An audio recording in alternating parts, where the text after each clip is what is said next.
has formally ended its military presence in Senegal, one of its first colonies in Africa. In a ceremony in the capital Dakar, France handed over its last 2 bases to Senegalese control.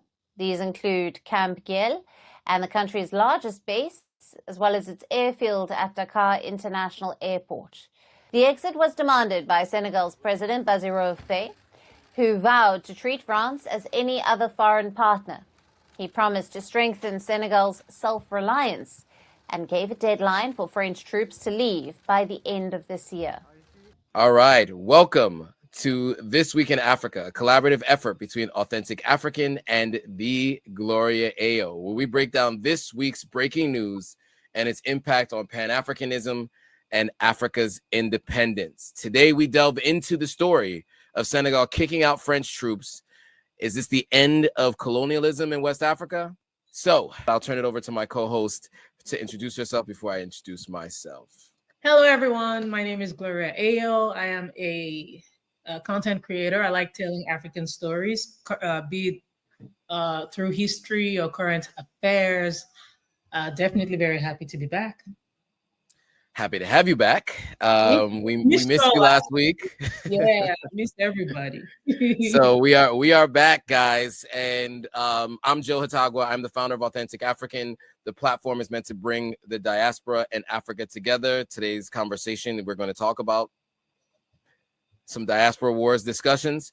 And my goal is to get people to do one of 3 things with this platform. It's visit, move, invest in the continent of Africa. So today we are jumping into a number of different stories, from Senegal ousting French troops to news from the DRC, Ciara getting her citizenship in Benin, Ghanaians protesting, Nigerians. This is a new story and a developing one. We'll come back to you guys with more on this over time. And of course, there is an expected Black American boycott of African businesses on August 1st. But first, let's talk about France ending its permanent troop presence in Senegal. So, as you saw in the opening video, France has officially ended its military presence in Senegal by handing over its last remaining bases, marking a symbolic conclusion to decades of French deployment in West Africa. The exit reflects a broader regional shift as several African nations increasingly reject France's post-colonial security role. Senegal becomes the latest country after Mali, Burkina Faso, and Niger to push for greater sovereignty and distance from Western influence. While the French embassy says cooperation will continue in other forms, the troop departure underscores the declining footprint of Paris in the region, where new players like Russia and China are stepping in to fill the gap. We are going to play another video here, and we will have some commentary on the other side.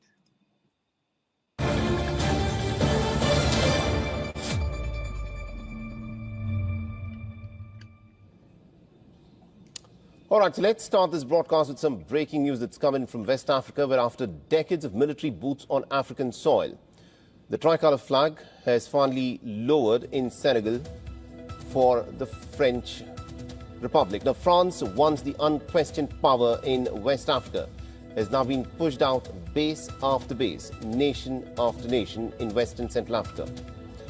The last 2 French military outposts in Senegal have been formally returned to Dakar, marking the end of a 65-year-long deployment. Now, these are the images of the handover ceremony in Senegal's capital city, Dakar. It is a pretty dramatic close to a chapter that began with colonial conquest and continued through counter-terrorism cooperation, training missions, and strategic defense agreements. Now, France once commanded vast swathes of the Sahel region, including nations of Mali, Niger, Burkina Faso, in its self-styled role as the guardian of stability. But that colonial legacy is crumbling. All right, this video is much longer, but that gives you the high-level understanding. And I know this was, billed as kicking out the French troops, and that's the way it's been described by so many. But here, a little different from the Sahel or from the Alliance of Sahelian States, the AES, it seems more like a handing over, formal handing over, a little bit different from what we saw and Mali, Niger, and Burkina Faso. But Gloria, I'd love to hear from you. What are your thoughts on this story and the way it was framed versus how it actually occurred? Right. Well, I like the reference to the AES because, as we know, the AES have expelled French troops and are openly defying Western pressures. And I'm actually happy. I mentioned this, I think, the last time we talked about this. Diomaye Faye, the president of Senegal, actually, this was part of his campaign promises, and him actually doing this is a very good look for his presidency, at least in that regard. So, Senegal, why this is such a big deal is because Senegal has historically been more pro-West. So to follow suit, when you think of the AES, it proves that West African nations are ready, to do over or redo or undo what their founding fathers did. And it's not to blame our founding fathers, but it's basically, because in fairness to them, they had to balance sovereignty with survival. But it's been over 60 years of independence, and France has been in Senegal as it has been in certain parts of Africa, even way before that. We're talking over a century. So now, okay, fine, you're supposed to be independent, but 60 years later and counting, we're still dealing with foreign troops on our continent. How do you get to define our security architecture? So rejecting France obviously has global implications because you're thinking of countries like Russia and China. They see the growing influence. So it's such an interesting time to be a France official. But yeah, I say great move, Senegal. Great move.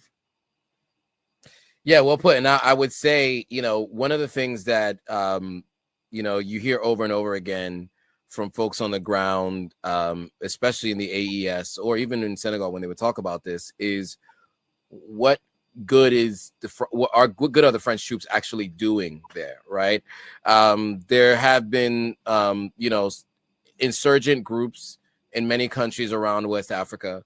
And it seems as though these militaries from the West haven't done much to squash or stop these insurgent groups from growing, kidnapping people, committing terrorism. And in fact, there's even been, I would say, unsubstantiated claims that the French are actually behind much of these insurgent groups. Now, moving to the DRC. The DRC and Rwanda-backed M23 signed a ceasefire deal to end fighting in eastern DRC. In a significant step towards ending years of violence, the M23 rebel group and the government of the DRC, Democratic Republic of Congo, have signed a ceasefire agreement aimed at halting fighting in the country's troubled eastern region. Now, there have been many ceasefire deals previously, and the question is whether this one will hold. We'll play this video and we'll have some commentary on the other side. It marks a major breakthrough. The M23 rebel group and the DRC government ink a ceasefire agreement to halt fighting in the country's conflict-ravaged east. The deal signed in Doha Saturday commits both sides to a permanent ceasefire, including an end to hate speech and a ban on seizing new territory by force. The African Union has welcomed the agreement, calling it a major milestone for peace and stability in eastern DRC and the wider Great Lakes region. The M23 launched a rapid offensive earlier this year, capturing key cities like Goma and Bukavu, killing thousands and displacing hundreds of thousands of civilians. Officials say the deal includes a roadmap for restoring government control in the region, along with a framework for future peace negotiations. Although front lines have remained mostly stable since February, sporadic clashes continue between M23 and pro-government militias. The ceasefire offers a rare hope in a region scarred by decades of conflict. So, Gloria, what do you think about this peace deal? And do you think it'll hold? Well, I guess if it does hold, I don't know again why we have to go outside the continent, but perhaps Qatar is more of a neutral setting. So, the act of talking will be a first step toward breaking this cycle of chaos. But we do need to ensure that we're being as realistic as possible. Without accountability for human rights abuses, without guarantees of security for the populations that have been displaced, this might just end up being a truce on paper. That's my big concern. Yeah. Well put. And to your first point, you know, there are 53 other countries in which these peace talks could have happened on the continent of Africa, and they went all the way to Qatar to do it. Now, some might argue that that was the only place where everyone would feel safe, and that there was no way to infiltrate, and you know there wouldn't be any foul play.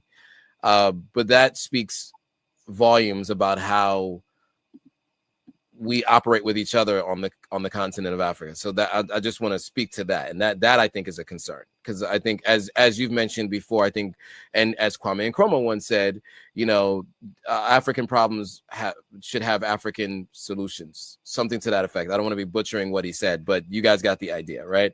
Need African solutions, and so I think that's really important, and I think that's the first issue. Secondarily, you mentioned a number of different things, right? You know, in the video, they mentioned thousands injured or killed, hundreds of thousands displaced. How do you get these people back to living everyday life, right? Yeah. A peace deal only means to stop firing. It doesn't really help to change the lives and bring the lives back, or at least bring back some sense of normalcy for all of those who had experience the loss of life and loss of home. And what I think that does is it further radicalizes people on either side. And so if you don't help the civilians, those people still end up in places where there's still hatred. Right. So I hope to see that there is some kind of plan to do some of that, to rebuild instead of just stop shooting at each other. I have very little hope, to be honest with you, but I want to be optimistic that it does happen. But we'll continue to follow the story as it goes, because this is the first time in a while we've seen a peace deal. And so in a while, I mean like a little over a year, if I'm not mistaken. So we'd like to see if this continues, you know, for the sake of all the people there. And, you know, this is the country that is the most mineral rich in the world.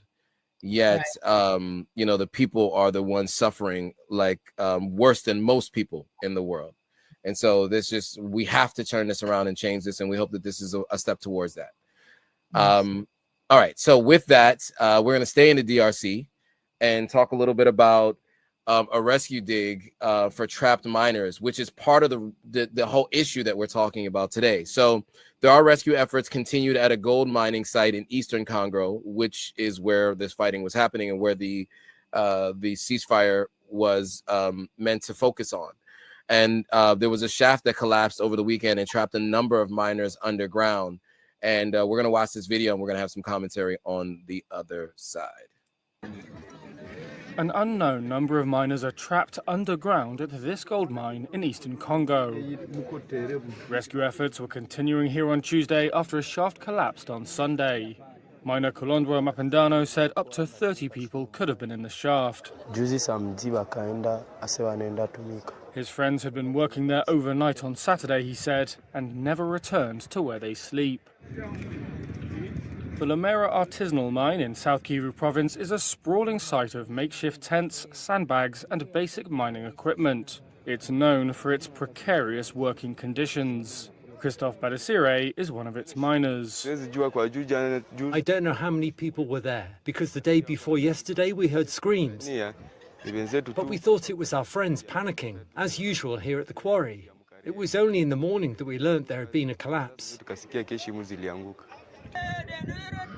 Local sources said dozens may have been affected, though no official figures have been released. He said, I thought this was our friends panicking as they normally do, which is a shocking statement in and of itself, because that speaks to the health and safety of the mine in the first place. But Gloria, what are your thoughts on this story in general? It's so sad. Of course, we know Congo being wealthy is not the question here. Forget what's happened to the people who have only been victims of this wealth. Something that should be a blessing has turned out to be a curse for them. And I mean, obviously we know about the cobalt, the coltan, the gold, the copper, again, that they've become a brutal curse, something again that they're supposed to be reaping the benefits of. Beneath Congo's soil lies over half of the world's cobalt reserves. And of course, we know this is important. We've talked about this so many times. Lithium ion batteries, things that power our smartphones and electric vehicles, for instance. So the demand for these minerals, especially with the way technology has gone, the demand for these minerals keeps skyrocketing. And while multinational corporations, while foreign investors are making wealth, I mean, they're reaping record profits, the people of Congo, especially those in these mining regions, continue to suffer some of the world's worst humanitarian conditions. And it's such a paradox. The very minerals that are supposed to fuel a supposedly cleaner, a supposedly more sustainable future for the world, these minerals have been extracted under some of the most exploitative conditions. As long as the world continues to prize convenience and climate solutions without questioning how they are made, these minerals will keep being called blood minerals. That's exactly what they are, blood minerals. Well put. Yeah, I mean, they are blood minerals, and you're seeing the bloodshed that's happening across the country with the fighting, and we just reported on the ceasefire, but then all of the loss of life occurring in these mines that have been, makeshift mines that are built in a way that isn't safe for those who are working there. First of all, there are children working there. There aren't any international standards that are being utilized to make sure that there's health and safety of those people in the mines are actually in environments that will, keep them from experiencing loss of life. They're just, and the companies who are mining or who are benefiting from the mining lie and say that none of these things are actually happening in terms of the materials that they are receiving from the DRC, and it's just impossible to get away from it. This is the standard. And so again, this is just another thing that it doesn't seem like it's going to change anytime soon, because we are also dependent on these products. It's too difficult to boycott them. I mean, there was an attempt to boycott, Tesla, Microsoft, Apple, Google, a number of different companies. But if you try to do that, I mean, really, what do you have? What consumer products do you have left? And most Americans are just not in a place where they're willing to do that. And those of us who are aware, as much as we've tried to help people do that, it's just very difficult to do. So, and would that even make a dent in these companies' cap table if you were to do that? And I don't know. And so, I don't know what the solution is. I think it's just awareness is the most important thing. And so I would say for all of you guys watching, just making sure that you share this with folks. You share as much content as you can with people who are focused on this. And you go to the Authentic African YouTube channel. We talk about this a lot on the channel. We go to the Authentic African Instagram page. There are a lot of posts that are keeping us abreast of what's going on, and organizations that you can donate to and support. But our job here with this live stream is just to make you guys aware of what's going on. But yeah, I mean, this is just this is what's happening on a daily basis. I mean, I emphasized this earlier at the beginning. Yeah. He said, I thought it was my friends screaming and panicking like they always do. Yeah. So that just tells you what kind of environment they're in. And this is just not the way that people should be living. So yeah, I think that there's more that that should be done, and I think as much as we can, we're going to continue to share these stories and keep you guys aware of what's happening on the ground. All right, and back to West Africa, a story out of Benin. We've actually, on my Monday live stream, I've had some folks on to talk about Beninese or Beninois citizenship, and Ciara, singer, dancer, social media, celebrity, all of the above. Ciara just got her citizenship in Benin, West Africa. The country has opened up citizenship applications to people of African descent. They've been talking about this for about a year, and it looks like a good way to set up some PR is with Ciara, who traced her citizenship back to Benin. So we're going to watch this video, and we're going to give some commentary on the other side. After this ceremony, we're now inviting Madam Ciara to get her certificate of nationality.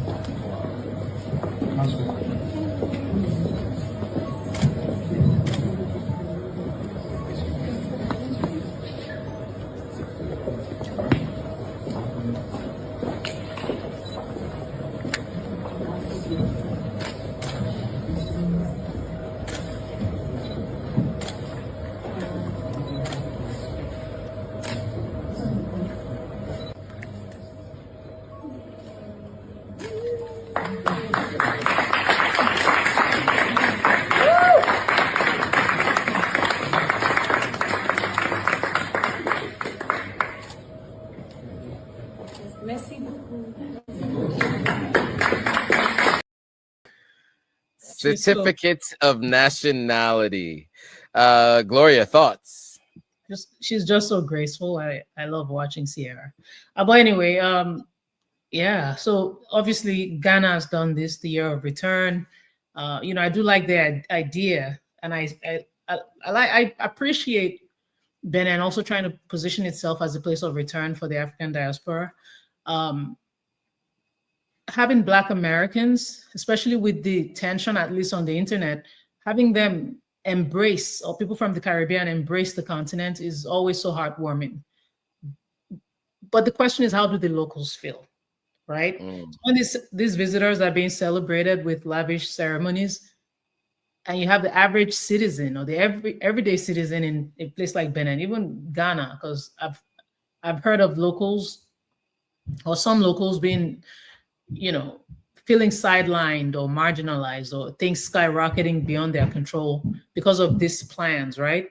So when you have these people still struggling for basic services, it feels like they're being, marginalized.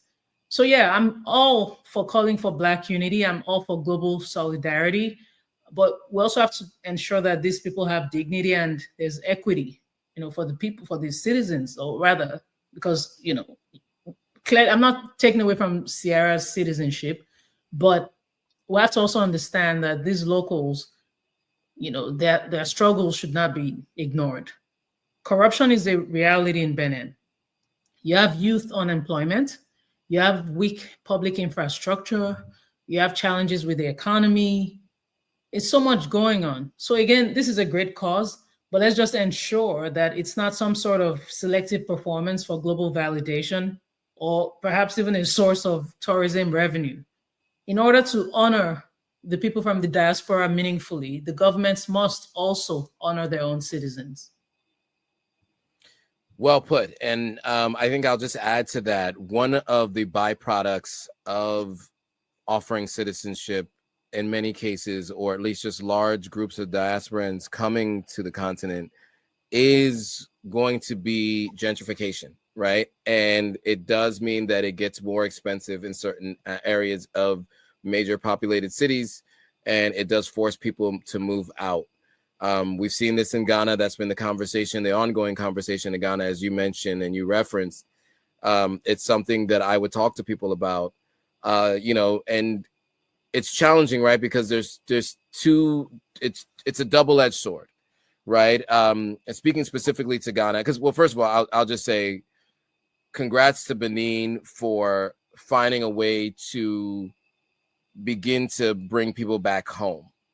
But to your point, I think there is going to need to be some work to make sure that it's a more equitable environment for people who are indigenous and who have been there. There is a cycle of offering land and other things to non-indigenous people.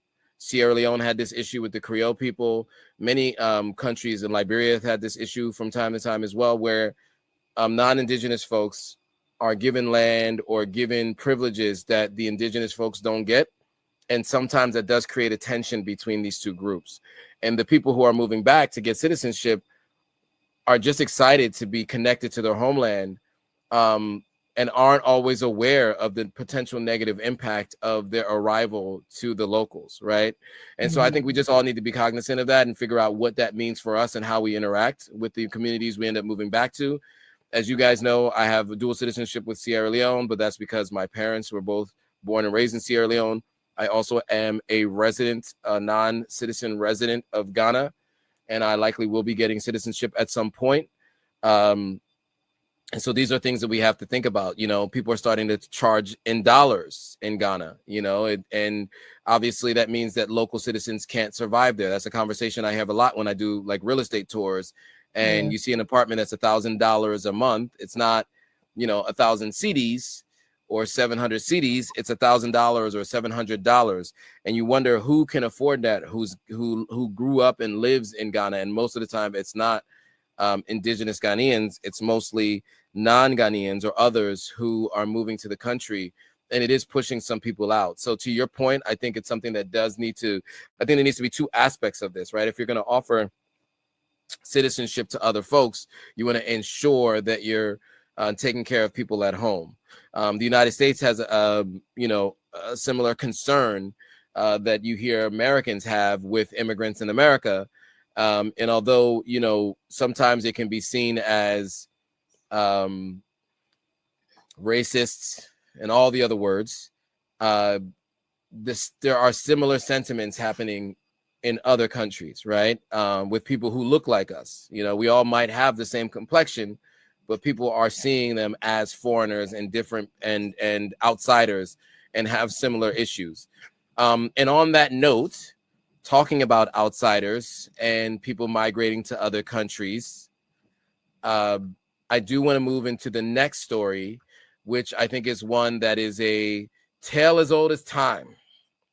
The conflict with the new conflict that I am learning about, and we're just hearing about, and this is really about Ghanaians continuing to protest Nigerians in Ghana. I think, you know, I can't do it any justice because, you know, there's been conversations I would say that I've had with folks. I have a friend of mine who is Nigerian living in Ghana who had mentioned this to me, had brought it to my attention. I was not aware of this. And so I thought that maybe she was being a bit paranoid, but she had mentioned that there had been some talks of protests. And she tried to explain it to me, and it's hard to understand where it's coming from. And I think really where it's come from is the indigenous Ghanaians feeling like they don't have an equitable situation for them in country. There are no jobs, there are no opportunities, or there are not enough jobs. There are not enough opportunities. And they feel like there are other people who are coming to their country and ruining their country, much like you'll hear with lower income folks in the United States or lower income folks in many countries. They tend to blame foreigners and migrants for their troubles. I think most of it, you should probably blame government policy, private businesses who don't want to pay people what they a livable wage. But unfortunately, it's the migrants that get the brunt of the blame. And in some cases, you know, there's some truth to some of the issues that people have. But we're going to play this video and we're going to have some commentary on the other side. Nigerians must go because you can't be in someone's country and be doing anyhow. Nigerians must go.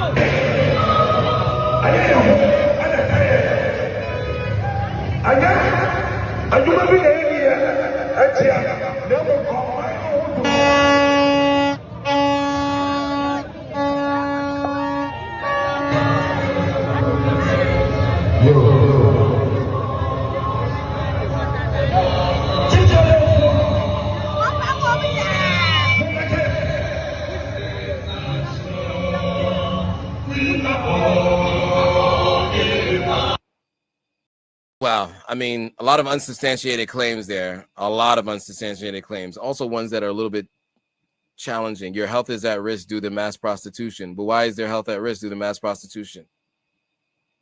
Whose health is at risk, right? Yeah. But anyway, Gloria, I'd love to get your thoughts on this as someone of Nigerian, not even Nigerian descent, but as a Nigerian, Nigerian American. What are your thoughts on these protests and what was being said on those signs? Yeah, it's so heartbreaking. People will tell you, okay, so we've talked about, or we've experienced xenophobia in South Africa. Yeah. And people will tell you that, at least with Ghana, it's like love-hate, healthy rivalry. It's never that deep. It's for bands. We talk about football. We fight over jollof, jollof wars, nothing too deep or too serious. But we have had deep moments, right? From the Ghana must go situation in Nigeria, I think in 1983. But prior to that, there was the Aliens Compliance Order when Ghana expelled, I think it was around 140,000 Nigerians. And there's always been like backlash. So we've always had that. But over time, it just feels like, okay, it's less chaotic. It's more friendly, I had Ghanaian teachers teach me. My favorite, and I'm looking for this man, Mr. Hoga. My favorite teacher, my professor is, my favorite professor is American, but my favorite teacher of all time was Mr. Hoga. Made me love learning. So there's a deep appreciation, this beautiful bond between Nigerians and Ghanaians, and to see it reduced to this is sad. It's so heartbreaking. You referenced the government prior to playing that video. You talked about how at the end of the day, you hold your legislators accountable.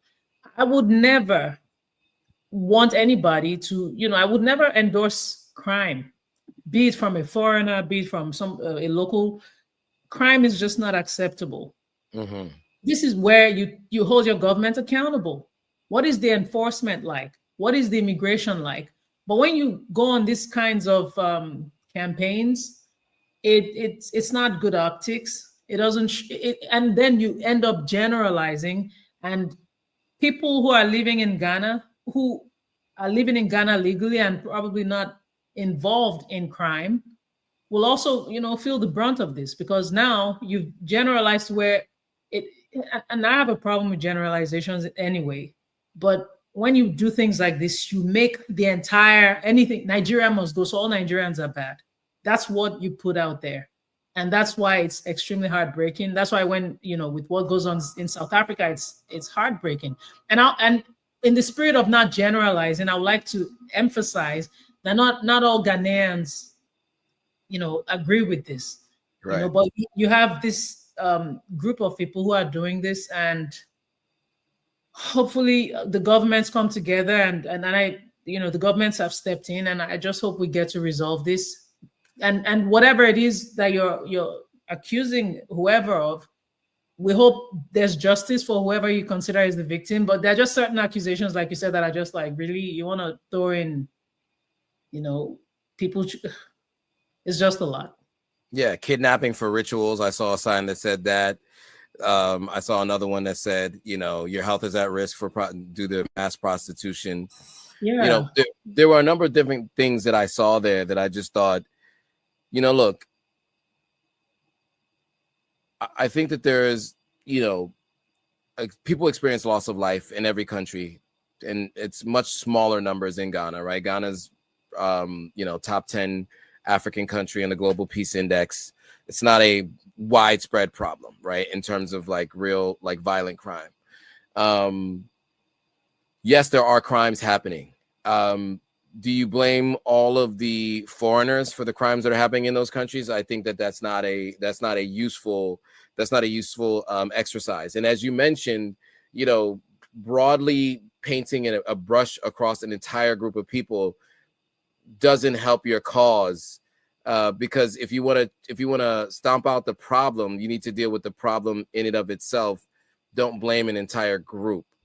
And so, yeah, I mean, it comes back to the government, is if they're going to handle these specific issues that are being called out. You know, there are issues that are being called out there that I think that, you know, the government of Ghana can work on. They have a new administration that's come in this year. So, you know, have to give them an opportunity to work on some of these things. But yeah, I think that, you know, it's disheartening to see this turn into protests. You know, I've heard conversations, you know, as you said, there's always these rivalries, right, between the two countries. I myself worked with a lot of Nigerians in Ghana, and there were always like interesting, like intercompany rivalries, jokes, conversations. You know, we worked in Ghana. Many of the leadership of the company I was working for were Nigerian. So there were a lot of jokes being said and things like that, but I've never seen it get to this level. And so, yeah, you know, I think that it's a nuanced discussion. We can do an entire live stream on this topic in and of itself. I don't want to step on any landmines here, so I'm just going to leave it at that.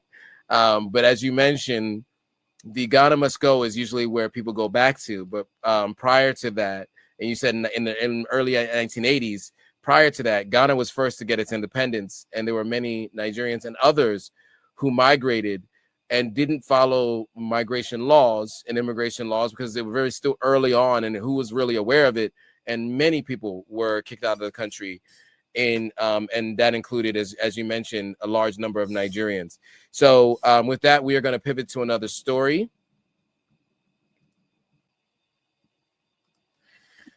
And our last and final story that we're going to react to in terms of the videos is an unfortunate one, and it is what I would say the diaspora wars moving into real life, right? What was mostly discussed as an online phenomenon, a discussion amongst small groups of folks, and still seems like a small group of folks, but it has now made its way into the real world. We will see how it manifests itself, but let's talk about it. So there was a viral moment spearheaded by social media figure Shay, known as Shay Shelf.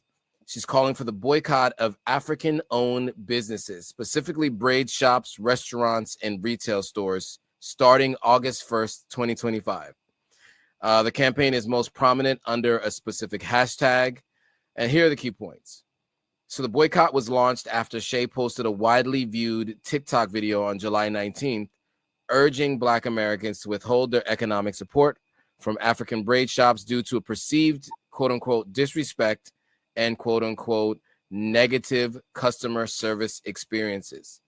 Supporters of the movement describe it as a way to demonstrate the importance of the power of the Black American dollar and to protest a perceived lack of mutual respect between some African business owners and Black American consumers and customers. The campaign quickly went viral on TikTok and other platforms, with some advocates calling for the boycott to extend beyond August 1st and encompass all African-owned businesses. Now, this movement has generated intense backlash and debate on both online and in the media. Critics point to the targeting of Black immigrant businesses risk to deepening divides between Black Americans and African immigrants, potentially undermining broader efforts like this one toward Black solidarity and collective economic power. Many have condemned the boycott as xenophobic, misguided, or divisive, questioning why similar boycott energy is not directed at other non-Black businesses also patronized by the Black community. Some defenders of the boycott argue that the protest is about accountability and customer service, not race. While calls for the boycott continue to circulate ahead of August 1st, most coverage criticizes the movement as highly controversial, with a potential to exacerbate tensions within the Black diaspora and in the United States being a central concern. No clear consensus has emerged, and influential voices from both sides have urged either to reconsider the boycott for greater dialogue to address underlying grievances. There is no reliable evidence suggesting that any major institutions or organizations support the boycott. It is primarily among some small groups, social media-driven controversy at this stage. It is yet to be seen what will happen on August 1st. We are just hoping that this is a passing moment and it's mostly online. Now we'll play this video and we will have some commentary on the other side. we should control the fast when we the one who bought it. Black Americans, come here. Come here. This is a message for y'all, especially my Black American women. Come here. Listen. I think it's time for us to show how strong and how powerful the Black American dollar is, since they don't believe us. I think it's time to boycott the braiding shops. That's what I think it's time to do. It's time to boycott the braiding shops. Stop going. We know how to braid. Let's braid our own hair, support our own small businesses. Stop going to the braid shops. Teach them how to have some fucking respect, because they have none. Black American power, Black American dollar. They need us. We don't need them. Remember that. Do I wish there could be unity in a community? Absolutely. But that ain't gonna happen until they give us our fucking respect. And they've never done it. So, fuck all that. Boycott time. No more African braid shops. It's time to boycott the African braid shops. Stop going. Let's show them how powerful our Black American dollar is, since they think we can't control this fucking narrative. Since they think we got everything, well, let's show them how much we really fucking got. Black American power. Again, I'm going to keep saying it. Like, follow, share, comment below. What you think? Well, Gloria, what you think? Yeah. What you think, Gloria? Oh, goodness. I mean, it's not funny at all. Mm-hmm. You know, just as we just talked about the whole situation with Ghana, the tension that seems to be brewing in certain communities as far as Ghana and Nigeria. And I can't help but remember Tyrese's very famous words. Tyrese, a wise man, once said, the Black race is the most fragmented. And this is the evidence. You know, we can hold businesses accountable without tearing down a whole, you know, community. Again, the generalizing is the problem here. We can critique with care. Mm-hmm. I think you and I were talking off air about the video that went viral of the lady who went to an African shop and there was a fight in the background. Right. Right. It's not everybody. I mean, for instance, I've heard some say, "Oh, they'll pull your edges and all that." I actually happen to also like to protect my edges, but I found somebody who happens to be African who does the hair with care. And if you're saying they're rude, they don't appreciate you, I'm going to tell you one thing about Africans, and this is where communication comes in, right? There's a lot of misunderstanding on both sides. Mm-hmm. Either way, I'm not going to say the African is the one who initiates the rudeness, or the African American is the one, or Black American is one who initiates the rudeness. But at the end of the day, either person is going to be on, you know, you're going to be defensive, especially if you're already expecting, if you've already made up your mind that this group of people are a certain way. This is why generalizing is very dangerous. Mm-hmm. So when you go in with that mindset, every single thing is going to trigger you, right? And then before you know it, you're at loggerheads with somebody. But once we're able to understand, and also understand that some things are just not personal, sometimes it's just culture. It's not to say every single part of a culture is good, but it's culture. I'm Nigerian. You know, we can be extremely passionate. We can be, you know, and if you don't understand that, you might take it personally. You should see where we come for ourselves. Have you gone online to see when Nigerians fight? Do you get what I mean? So it's not personally directed at you. And I get it. I'm not trying to minimize certain rhetorics that have been put out there that have been very hurtful. You know, we don't even have enough time to go into those. I get all that. I will never downplay that. It actually goes both ways, right? I have lived among people of, I've lived among Black Americans, and there are certain things that also happened that shocked me. This was decades ago, right? So again, it's not to say it was all of them. This is why I would never generalize, but because I've been around many, I have an understanding, and I get it that it's not everybody. So when you have an experience with certain groups of people, and then you want to assume that we're all that way, it's just a mirror of how we treat each other, how we value ourselves.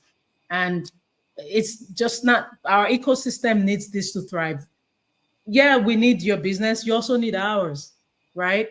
So it's just about getting to a point where we can understand one another. Saying things like this it just breaks my heart so badly, Joe.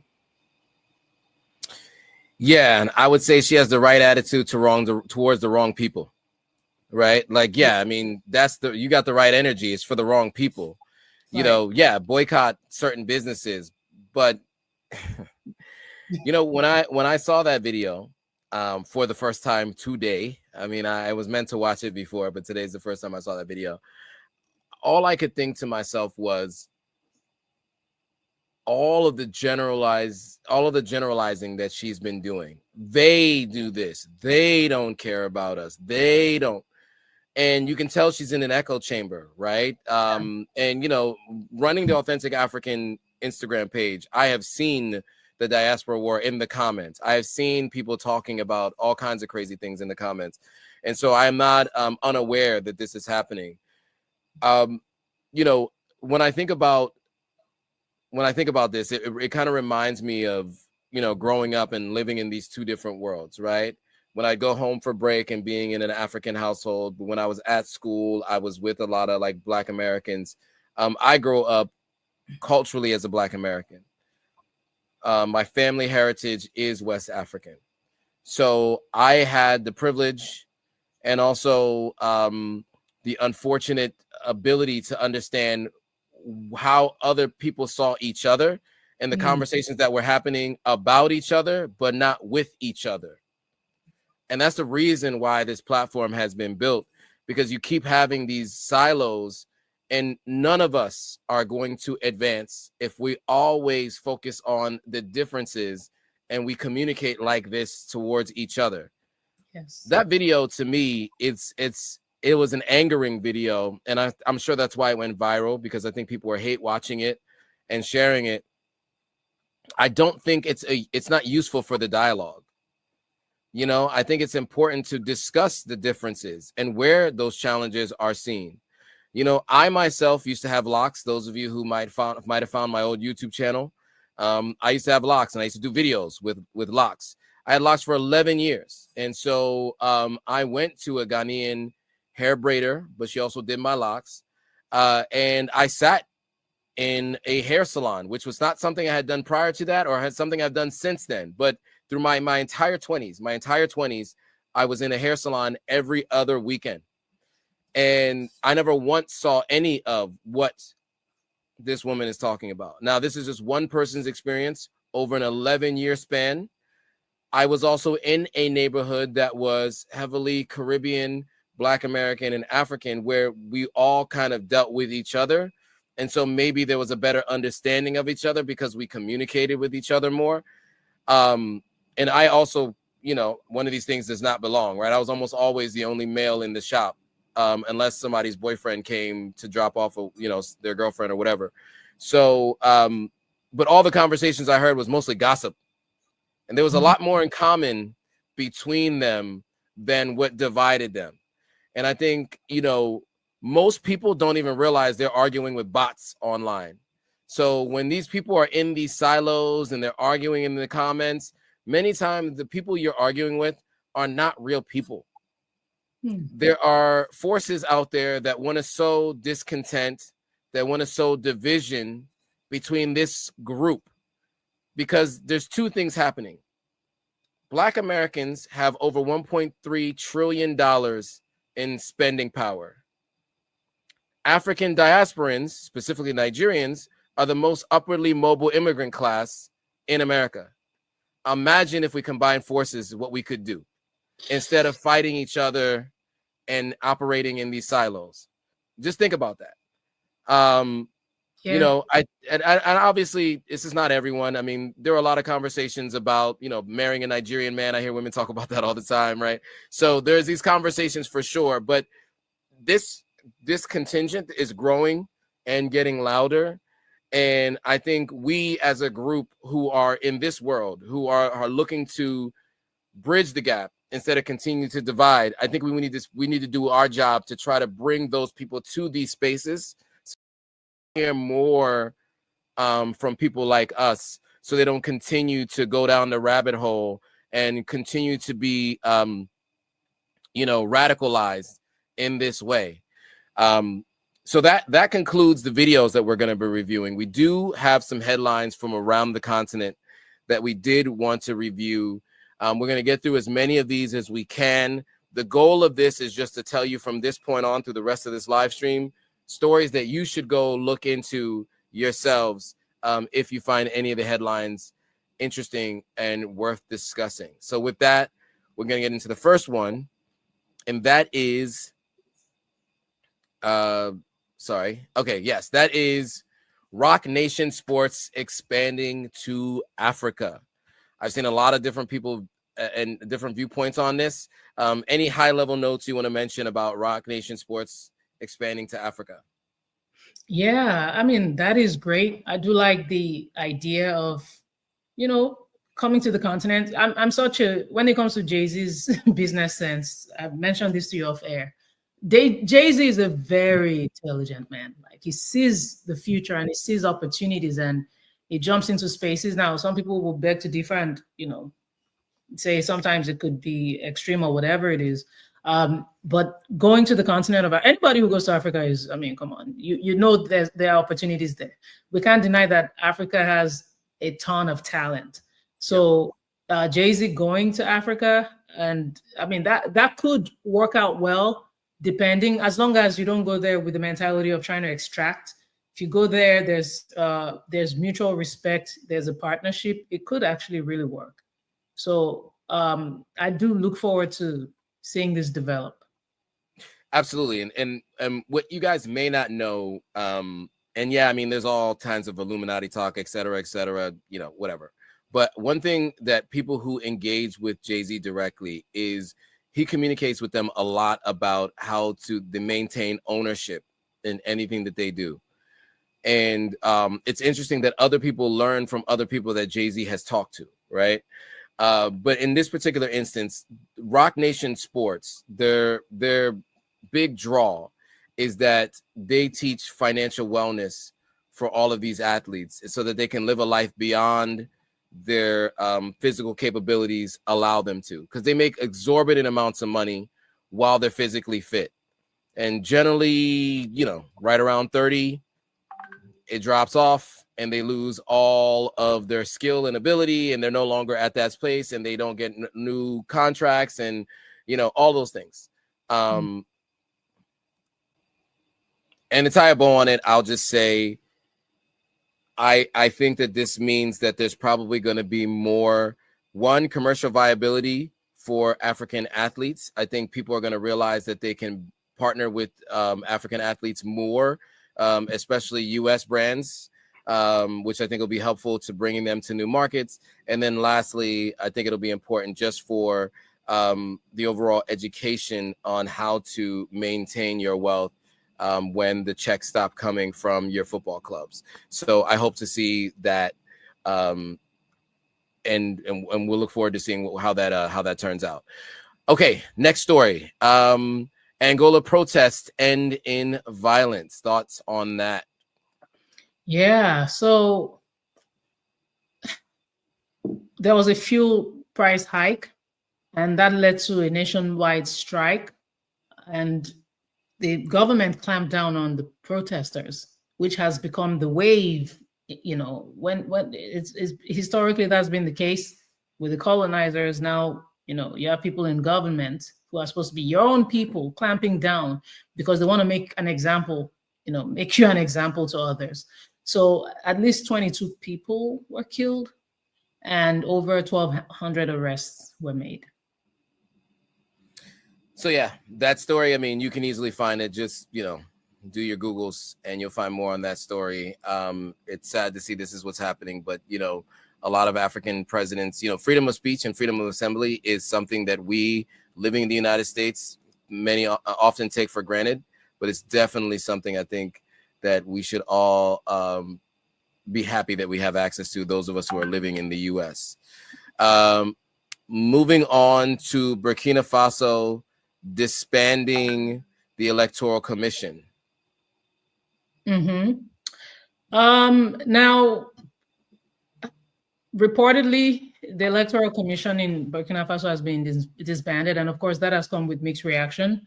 With certain people thinking that that's, not the democracy that was promised.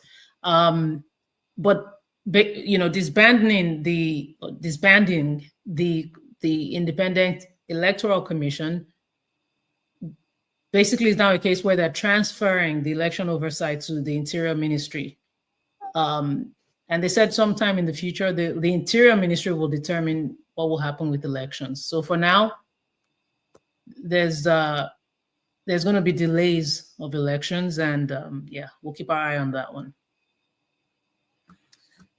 Yes, we will. And I think we'll leave it there. We are a little over an hour, and we want to make sure that everyone gets back to their daily lives. But yes, so, guys, do your research on these stories. Let us know what you guys think in the comments. We want to hear from you all. These stories we think are important, and that's why we're bringing them to you. And we will continue to keep you guys abreast of the updates as we learn more. We'll continue to share that with you. Any final words for everyone watching, Gloria? Just thank you so much for tuning in, and we'll see you next time. Absolutely. So make sure you guys like, comment, subscribe. Make sure you subscribe to The Gloria AO on all platforms. Subscribe to Authentic African on all platforms if you haven't already. And share this post with at least 3 people you know who want to know more about what's happening on the continent of Africa. And so with that, thanks for watching, guys. See you all in the next video. Bye. Bye, guys.